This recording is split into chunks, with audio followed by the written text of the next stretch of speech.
Let's get in some perspective from Washington, and for that I'm joined in by our correspondent Kate Fisher, who's joining me live from Washington DC at the moment. A very good morning to you, Kate. Now, yesterday's bonhomie was witnessed by all of us, but the big question everybody's been asking is, will that actually translate into tangible deals today? What can India expect from United States in terms of various agreements?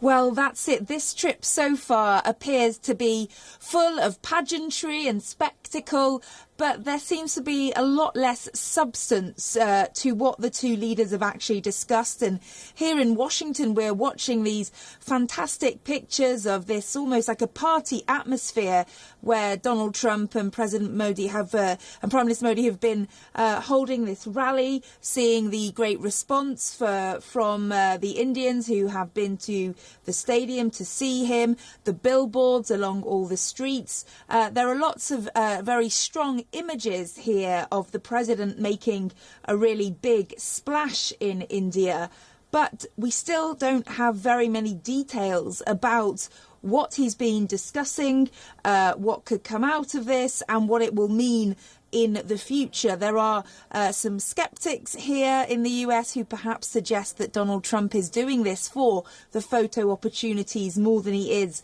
for any huge policy ideas. We are in an election year here, and it does look good to see him with another world leader. Right.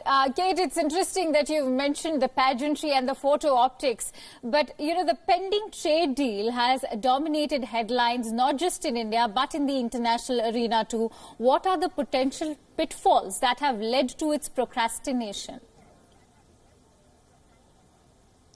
Well, this has been the prize that has been much touted by Donald Trump, that he is going to sign this trade deal with India. Bilateral trade deals are the way he sees how US foreign policy should be conducted and economic policy should be conducted. And we understand that teams from both the Indian and American governments have been working for a long time on the details of this deal, yet they have hit several stumbling blocks. We understand some of them are the protectionism that the Indian government is veering towards, the Made in India idea, which is, of course, very similar to the America First agenda of Donald Trump as well, that perhaps the Indians are being too protectionist for Donald Trump's liking. Right, but you know, protectionism is a challenge both ways. It's being seen as a double-edged sword here between India and United States, because let's not forget that US is also got their America First policy. But you know, are the United States and India standing at a crucial juncture in terms of counter-terrorism cooperation, just in the wake of a peace deal with the Taliban, where Pakistan is playing a significant role? That's right. And Donald Trump talked about the important relationship between India and America when it comes to defeating the scourge of Islamist terrorism.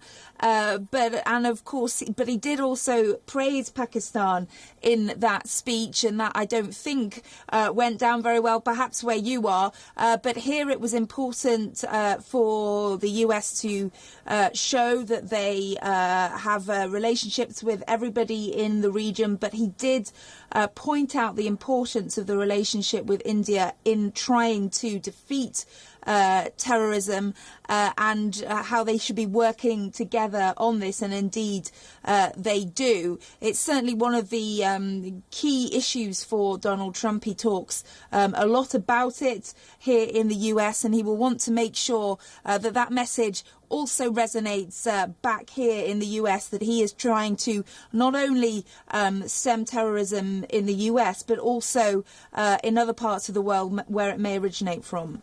Right. Kate, you know, while America's trade clash is beginning to cool down with China, how are critics in the United States viewing its trade clash with India? Are they comparing the trajectory in any way with China? I think the idea of the importance of this trade relationship with India really increases given the threat from China. It's clear that Donald Trump has big issues with the Chinese trade policies and economic policies, and he has battled those all since he took office, and he has now signed that phase 1 trade deal.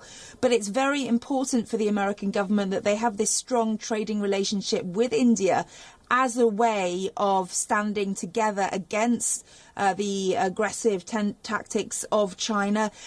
Donald Trump, the US needs allies in Asia to try to have a united front against the rise of China's economy and its military might. This is an important relationship for that, and that is one of the reasons that Donald Trump will be so keen to express the economic and the military ties that the US has with India. Absolutely. And last but not the least, Kate, how has the American press reacted to President Donald Trump's visit to India? I also want to know the sort of messaging that has come out of India. How has that translated in the United States? Well, certainly the pictures have been so bright and bold and really impactful with all the people and the welcome that the president has had. I think there have been a few perhaps critics of Donald Trump who have made fun of his pronunciations of some of India's famous cricketers.